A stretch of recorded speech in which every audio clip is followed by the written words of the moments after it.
नमस्कार दोस्तों, मैं टीवी चैनलों की स्क्रीन देख रहा हूं और सभी चैनलों पर कपिल सिब्बल छाए हुए हैं।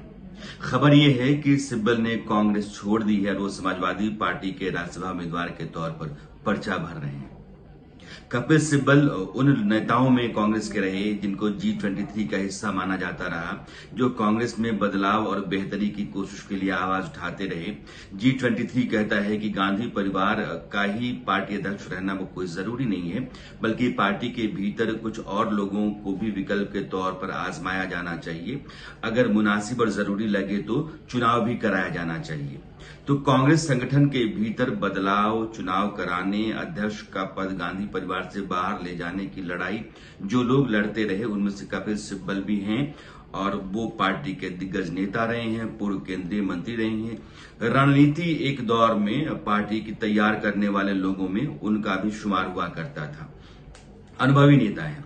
अब देखिए कि कपिल सिब्बल पार्टी छोड़ करके समाजवादी पार्टी के राज्यसभा उम्मीदवार के तौर पर तब जा रहे हैं जब कुछ ही रोज पहले हार्दिक पटेल ने गुजरात में कांग्रेस छोड़ी है।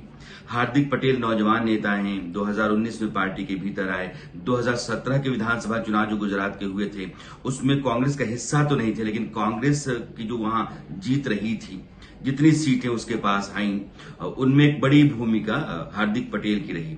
जिग्नेश मेवानी और अल्पेश ठाकुर को लामबंद करके कांग्रेस के पाले में खड़ा करने में भी उनकी भूमिका रही और पटेलों की नाराजगी का फायदा हार्दिक पटेल ने कांग्रेस के हक में बहुत उठाया। इसलिए 2019 में वो पार्टी में आए और पार्टी के कार्यकारी अध्यक्ष बनाए गए, लेकिन कई कारणों से उन्होंने इस्तीफा दिया, जिसका जिक्र उन्होंने अपनी लंबी चौड़ी चिट्ठी में किया था। आज कपिल सिब्बल कह रहे हैं कि 16 तारीख को यानी 16 मई को मैंने इस्तीफा दिया। पार्टी का एक बड़ा नेता, आज 24 तारीख है और 24 तारीख से पहले 16 मई को इस्तीफा देने का मतलब है कि हफ्ते भर आप लगातार कुछ कर नहीं रहे हैं। उस आदमी से बात करने, मनाने, पार्टी के भीतर रखने और उसके अनुभव का फायदा उठाने की कोई कोशिश, कोई योजना पार्टी के अंदर नहीं है। और ऐसा लगता है कि दो स्थितियां कांग्रेस के भीतर हैं नेतृत्व के स्तर पर। पहला ये है कि हम जो चाहते हैं वही हम करेंगे, पार्टी का जो होना है वो हम जानते हैं बेहतर कैसे होना है, क्योंकि हमारे साथ लोग हैं, हमारे साथ जनमत है, हमारे साथ संगठन है और मुझे पता है कि आने वाले समय में मेरी पूछ परख है, हम कर लेंगे। दूसरी स्थिति है कि पार्टी जाए बंटाधार में, मैं किसी की पूछ परख करने वाला नहीं हूं, किसी की हैसियत चाहे जो कुछ भी हो, लेकिन वो मेरे आगे कुछ नहीं है। उसका दबाव, उसका सवाल, ये सब हम झेल नहीं सकते। राहुल गांधी ने राजस्थान की जो अभी बैठक हुई उसमें उन्होंने कहा कि कांग्रेस आलाकमान के सामने, सोनिया गांधी के सामने, कांग्रेस के दिग्गज नेता ने खुल करके अपनी बात रखी और वो विरोध की आवाज थी। और इस तरह का विरोध और इस तरह से खुल करके बोलने की गुंजाइश किसी और पार्टी में, खास करके बीजेपी में तो है ही नहीं। कपिल सिब्बल तो खुल करके ही बोल रहे थे, गुलाम नबी आजाद भी तो खुल करके बोल रहे थे। गुलाम नबी आजाद जैसा नेता राज्यसभा से जब वो गए तो उसके बाद से पार्टी के भीतर कहीं कोई उनकी जगह नजर नहीं आती है। कपिल सिब्बल नाराज थे, अपनी बात रख रहे थे, वो भी पार्टी के बाहर हैं। अब तो इस तरीके से वो जितने भी नेता हैं, शशि थरूर हो, आनंद शर्मा हो, मनीष तिवारी हो, इन सब लोगों के लिए संकेत ये है कि अब आपका वक्त आ गया है, दरवाजा आपके लिए खुला हुआ है, बाहर चले जाइए। आपकी कोई जगह पार्टी संगठन के भीतर नहीं है। पार्टी संगठन के भीतर किस तरह के लोगों की जगह होगी, तो वो मल्लिकार्जुन खड़गे टाइप लोगों की जगह होगी, या फिर अपने बंगाल से जो कांग्रेस के नेता हैं उनके लिए जगह होगी।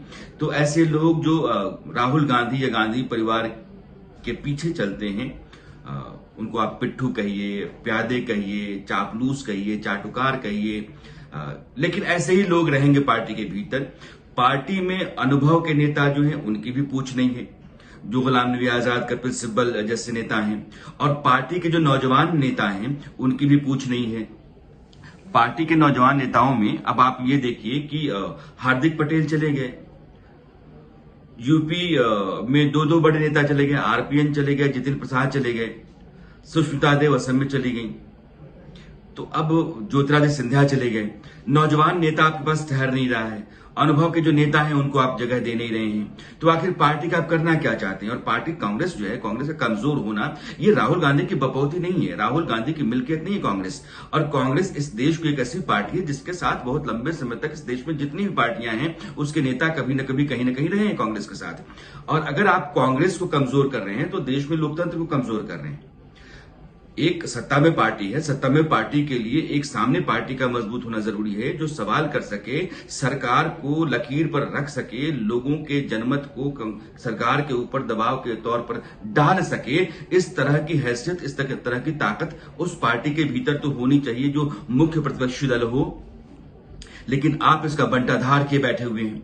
अगर कोई पार्टी इस तरह से लस्त पस्त सुचित्त पड़ी रहेगी तो उसकी हैसियत क्या रहेगी, वो भी मोदी जैसे ताकतवर नेता के सामने और बीजेपी जैसे बड़े संगठन वाली पार्टी के सामने। इसलिए राहुल गांधी और राहुल गांधी के साथ चलने वाले लोग कांग्रेस का बंटाधार नहीं कर रहे हैं, बल्कि इस देश में लोकतंत्र का भी बेड़ा गर्क कर रहे हैं।